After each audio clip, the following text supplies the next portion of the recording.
Welcome back, everybody. It is Drake Day for non-Invictus because they're not invited.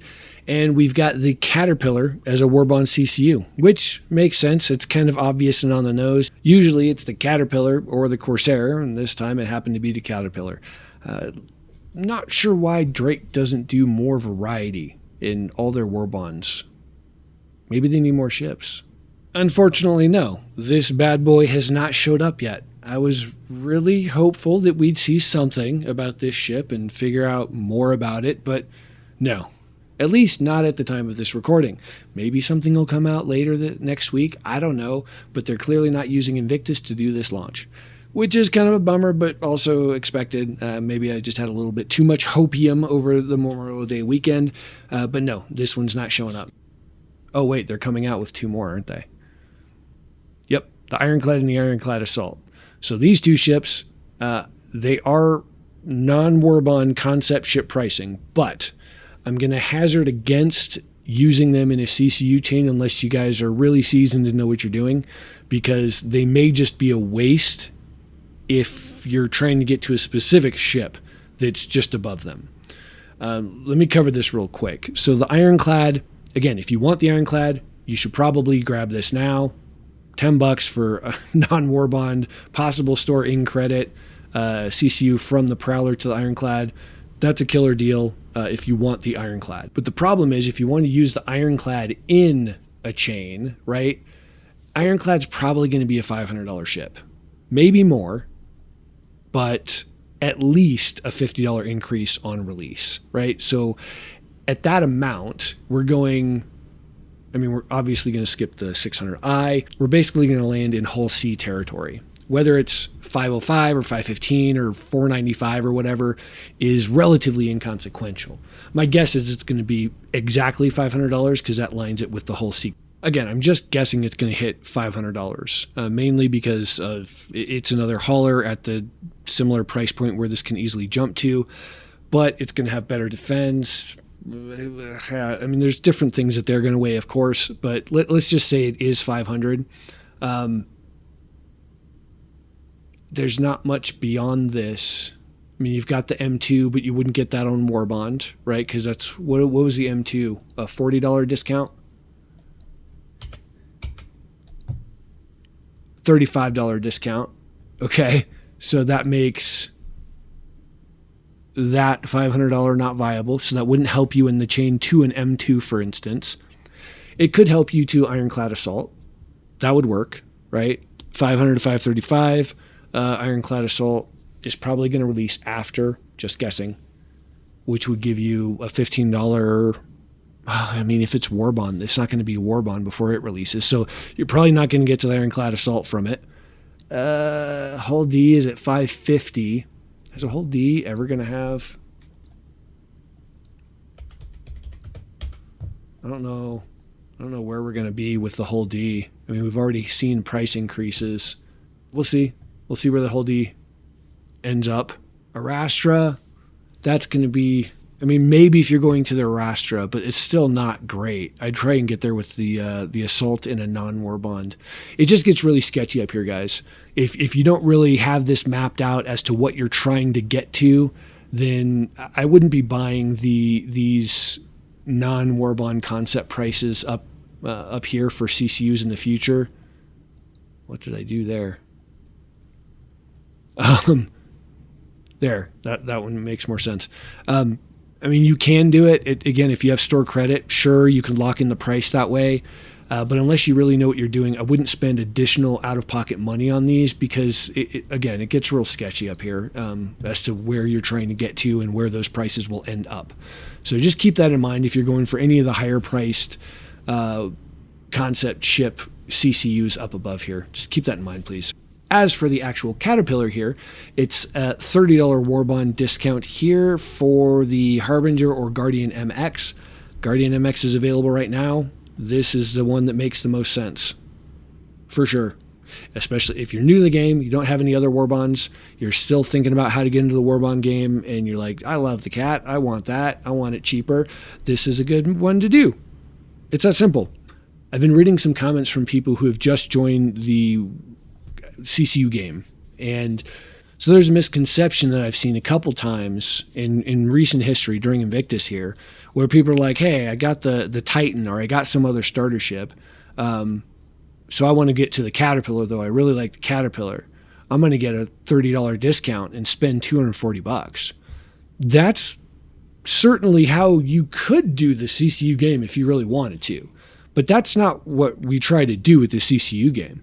What we try and do is we try and get from the Caterpillar to the next lowest ship with $10 out of pocket, and then do the same thing with the Harbinger over here. Drop from the Harbinger down to like the, when it gets a war bond discount, down to something like the MSR or whatever makes sense for the time, right? And then from the MSR, we go down to a $220 or $210 ship. And then from that $210 ship, we get a discount, a war bond discount to the next one, and so on and so forth. So by the time you get to something as high priced as the Caterpillar at $330, you've multiplied those discounts across 10 or 15 different CCUs. So just to give a good example here, let me go look at one of my saved chains here. What's a long one? Here's a good one, Ironclad Assault. I don't know that I'm actually going to get the Ironclad Assault, but this is a good chain to show how many different CCU purchases it would take for someone to maximize the overall discount, right? Effectively, instead of buying a $535 ship, I'm paying $135 to get the same ship. Right? That's where the CCU game comes into play. And it looks like these are all totally viable, non-freebies, from what I can tell. I don't think there's any freebies here. I mean, I've got this one, right? This Mark 1 that you can't get anymore, but that's been sitting in my account. And the reason that this is here, well, I don't have this, so I can't get it. Never mind, scratch this. This won't work. CCU game app, guys. Let's get this fixed. We can't get to this if we don't have it in our hangar, and I don't know that I have one. I might be using it in a different chain. So I tried to build those into chains. Any of the Mark 1s that I have, I tried to build those into chains. And funny enough, this question came up, I think, yesterday or the day before as well. If I have a bunch of these Mark 1s, I think he had this one specifically. He said, I have the Super Hornet to Hurricane. He said he had a couple of those. And it's like, okay, yeah, that was a good discount. But unless you have this link, something to the Mark 1, and that's the problem I'm having here, this is useless. So I must have used my my Hornet Mark 1. Let's assume that I actually have one, and I'm going to use that as a discount. It'll change the rest of this chain, but the gist is I'm sure I have one. It's just in one of these other save chains. But, I mean, realistically, I don't know that I'm going to go to the Ironclad Assault, so I don't know if I'll capitalize and put this chain together, right? I'll probably use, did I have a Galaxy? I think the Galaxy was closer to being done. Where's the save chains? Let's go see. There's a Galaxy. It's still a $380 ship. Yeah, so see here, I used the Heartseeker, and I had a Heartseeker to Cutlass Steel. So this one worked out really well. I got a Warbond CCU the whole way across one of these old Mark 1s. So this is, I suppose this is a better example. And I don't know that I have this one. Do I have this one? I thought I had a Caterpillar to Starlancer TAC. I'm nearly certain I have this one. Anyway, so this is a discount as well. And again, I'm paying $110 still for some pixels in a game that's in alpha development. Yes, I see the irony there. But it's not $380. So I'm still contributing to supporting this game and making sure that it does develop in the way that we want, or the way that I want.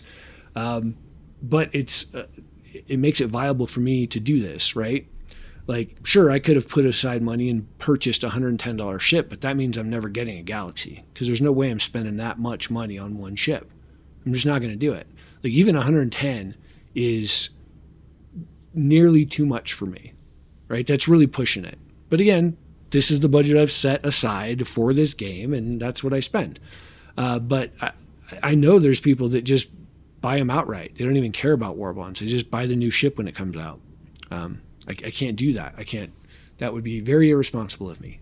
However, this is the idea that we're trying to get through with the CCU game. Discounting overall many different purchases of $5, $10, $15, $20, right?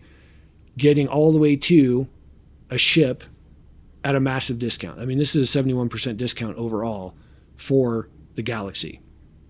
So that's what we're trying to do with the CCU game. We're not saying just get a single discount from your Titan game pack to the Caterpillar at $240. That's not what we're saying to do.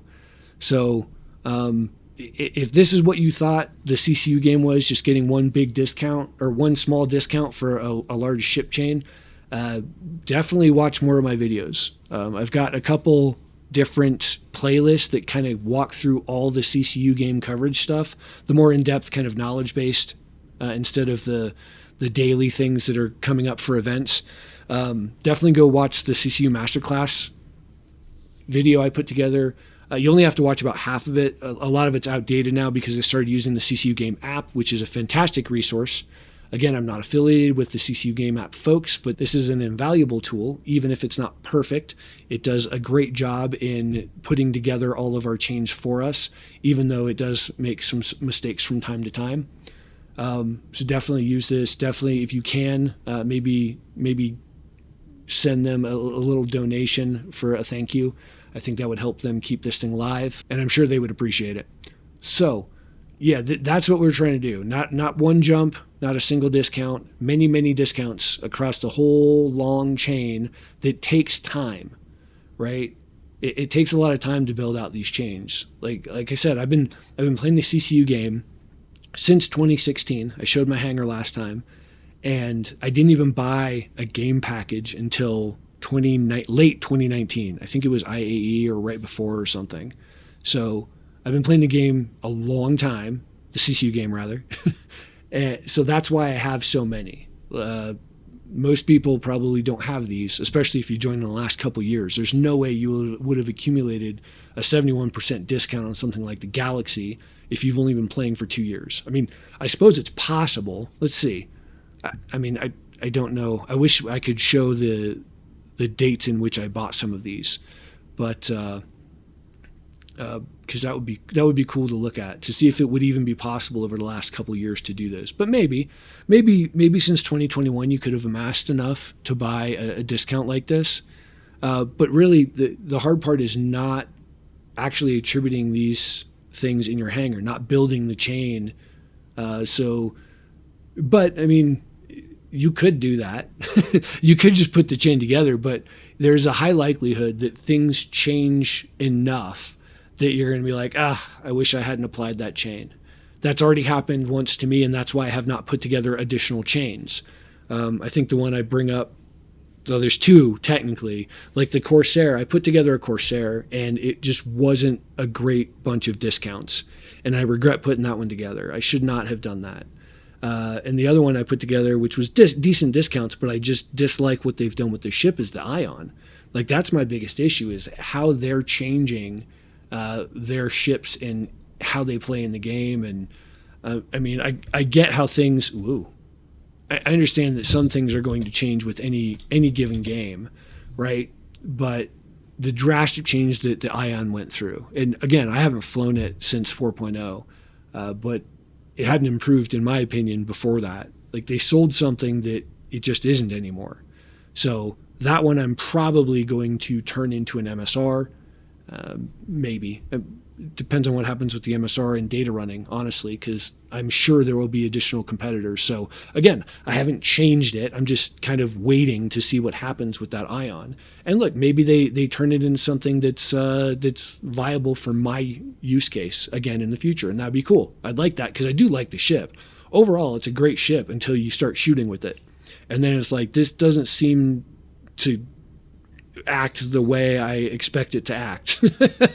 And it sure as heck does not act the way that it acted when it came out. When it came out, it was amazing. Now, yes, it was a bit overpowered, but the way really the way they hit it with the Nerf bat, the specific methodology they used, was just a bad way to fix it. Like, what they should have done is, they knew it was overpowered. What they should have done is just change the handling and turning capabilities of the ship and left the gun as is. But instead, they made it so it was like you turned into a stormtrooper. Like it would shoot random directions basically, and you could never hit anything. A lot of people started, believe it or not, if you're a good enough pilot and you could get close enough to NPCs, you would fly without that enemy targeted, because then it would still shoot straight. It would shoot straight if you didn't have something targeted. But if you had something targeted, it would like randomly shoot off in different directions. It was terrible. But that was their fix, because there was complete domination by excellent pilots, don't get me wrong. But the good pilots started using that to just dominate everything. And it's like, okay, well, that's fine. For the rest of us, you didn't need to break the ship, right? Make it turn not so good. Make it turn like a Connie. That would have been a much better fix. Definitely could have handled that differently, but I haven't flown it in a couple years because it's just, what's the point?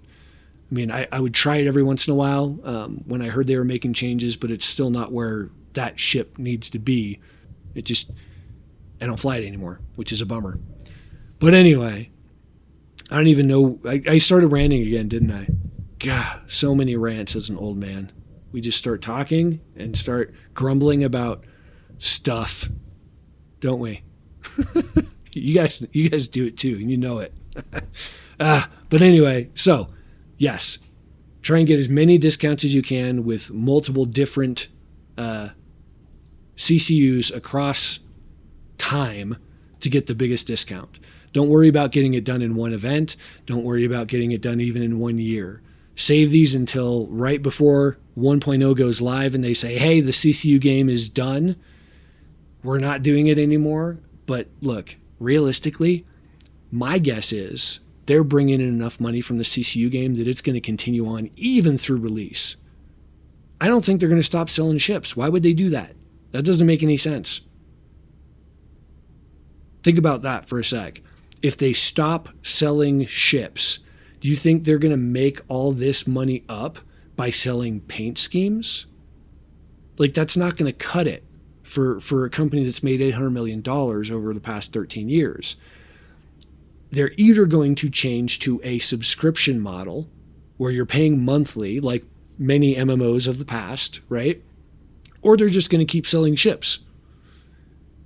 Like, you can do, or maybe they'll do both. Who knows? I mean, they said from the beginning that it wouldn't be a subscription service. And if it's not, that's going to be even better for guys like me, because I'll probably just stop spending money, right? Maybe I'll save my whole budget for one event or one ship a year or something. But I think by the time 1.0 comes around, I'm going to have coverage in all the areas that I want coverage, where I can do all the things that I want and enjoy all the pieces of the game that I want to enjoy without having to buy additional ships. So, I mean, I think that'll be great as long as the funding keeps coming in too. Because if I have to start paying monthly, I don't know that that's going to work for me. It's just not.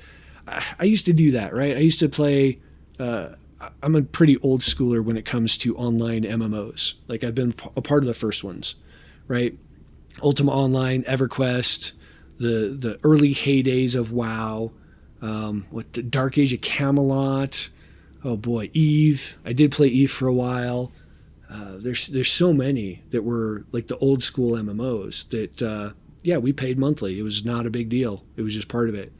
But I've gotten cheaper with time, and I've gotten more things that I need to actually take care of financially as I get older. So it's like, this is it, and this is all I'm spending. And if it turns into a subscription model, that's fine if they stop selling ships, right? But they're not going to get that money and additional money from me buying ships as well as some sort of subscription model. So it's going to be one or the other for me, because I would like to keep funding it. Like, you still want the game to develop and morph over time, and that's a good thing, right? And they need money to do that. Every company does. I just hope that they keep spending money in the areas that they need to, like server meshing. Either you're going to do an instanced game, which may or may not work as a sandbox, right? Like, it's difficult to do instances if you're talking about sandboxes and PvP. Just saying.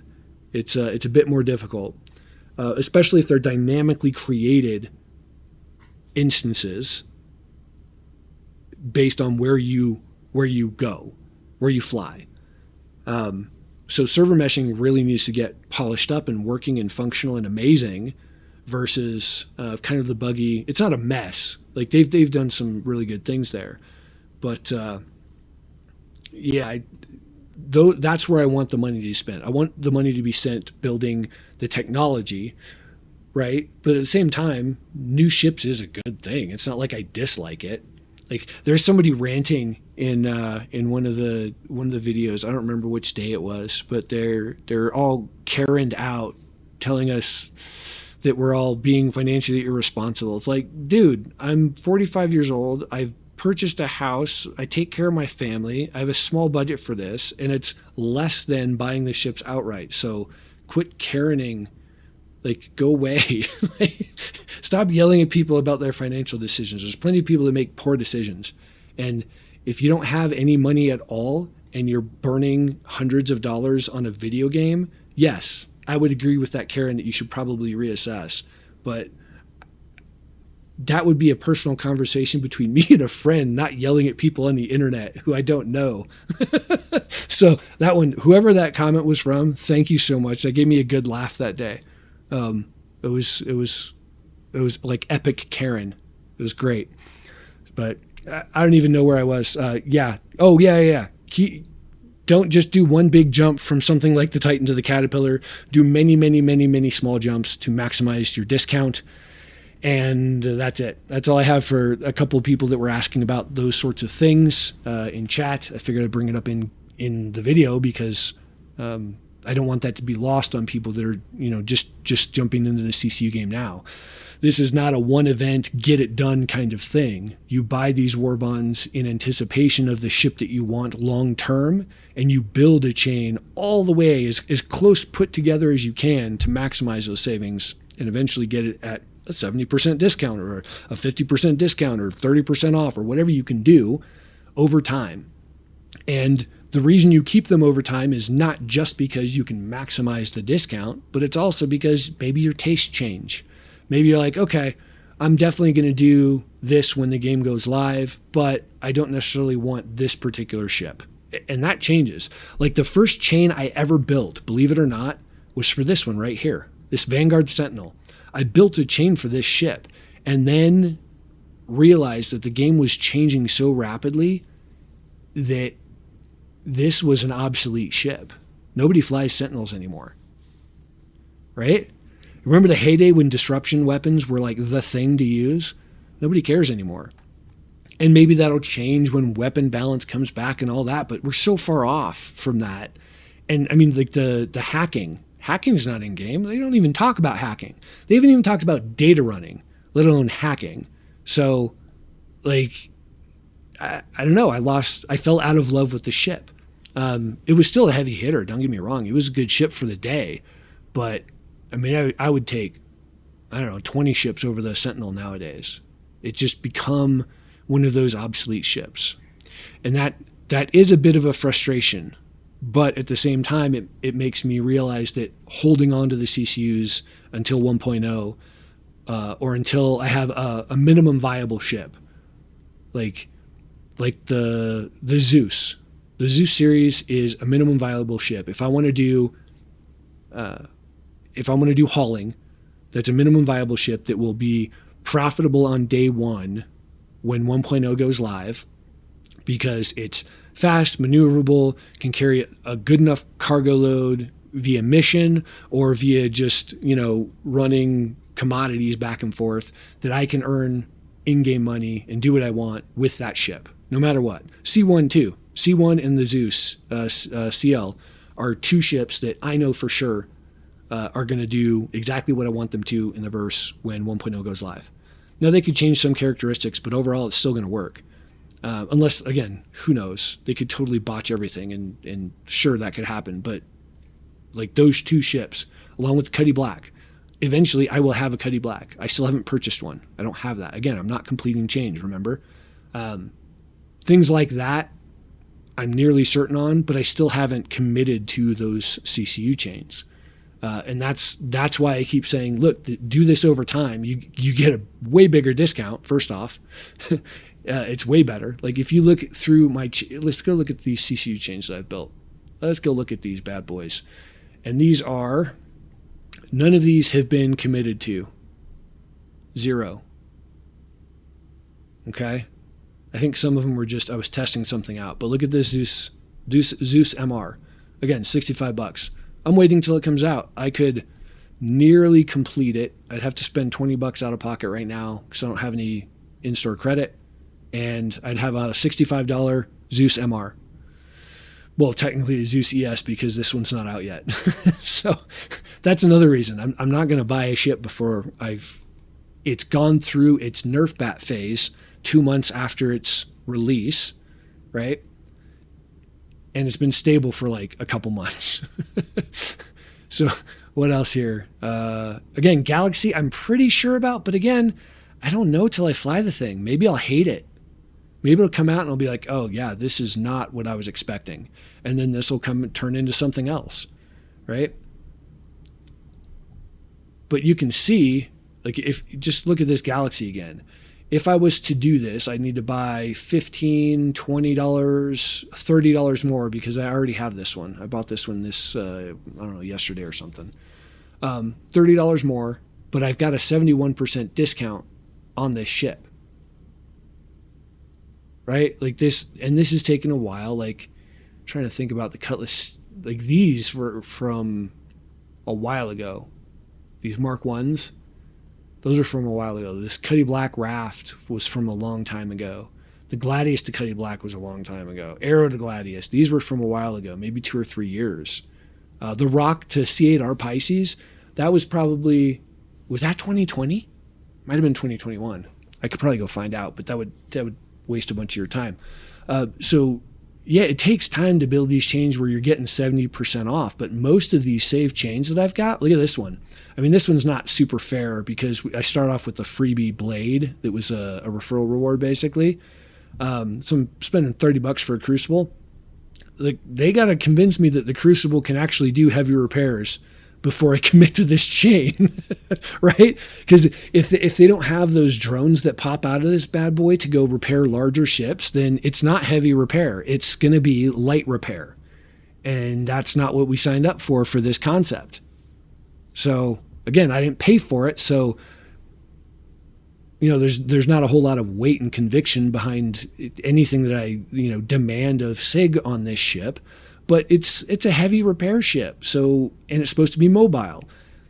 If it's only repairing Hornets, then it's not heavy repair. Unless heavy just means lots of damage,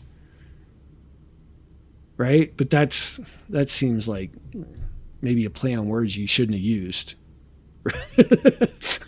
But look, if I can pick up one of those random ships that people abandon at bunkers that are half destroyed and toss it in to my Crucible, repair it, and then sell it or something, maybe this thing would still be worth it. But again, I'm going to have to see what heavy repair is. But again, look, we're talking 91% discount. It's still a legit 91% discount. It doesn't matter how I got there, right? It's not like I'm doing anything illegal or cheating. Like, it's 91% off. I don't know what to tell you. What else? What's another good one? Here, I built an Asgard just to show. There, 81% off, $65 Asgard. That's the gist. I'd still have to spend, $10 to get it done? So, again, this is just to emphasize, over time, you can do massive discounts on these ships. You don't have to pay $350 or just pay nothing. If you want these ships and you don't want to just earn them over time in game, because right now, let's face it, it's been really 2018 was a kind of a good year to start playing the game. It was still buggy, it was still limited, etc. But over the past almost 10 years, right? It's really been about eight or nine. It's been a playable game, and there were a lot of wipes, like full wipes, right? And if you're starting off at a Titan and you're earning everything in game and building up money and then buying ships in game, that's fine. There's not an issue with that. And that's how the game should be able to be played. Absolutely. But every single one of us I know this for a fact because I can see my stats and I've seen SIG stats. The vast majority of their players are older established males. Like we're talking 35 plus men. Okay? Like we don't if you're 35 years old and you've got a bunch of time to sit on your ass and play a video game, unless you're retired. If you're retired, this doesn't apply, right? If you're 35 years old and you've got a bunch of time to play a video game and spend hours and hours and hours just making enough money to buy a prospector in game, 3 million credits or whatever it's going to be when this thing goes live, then great. I don't have that kind of time. I don't have time to get good at being a fighter jockey in a video game. I don't have time to do that anymore. I've got the skill I have, and it's probably not going to increase over time, right? And this saves time. My money is worth something, and I'm spending it on this. And that's why I buy these.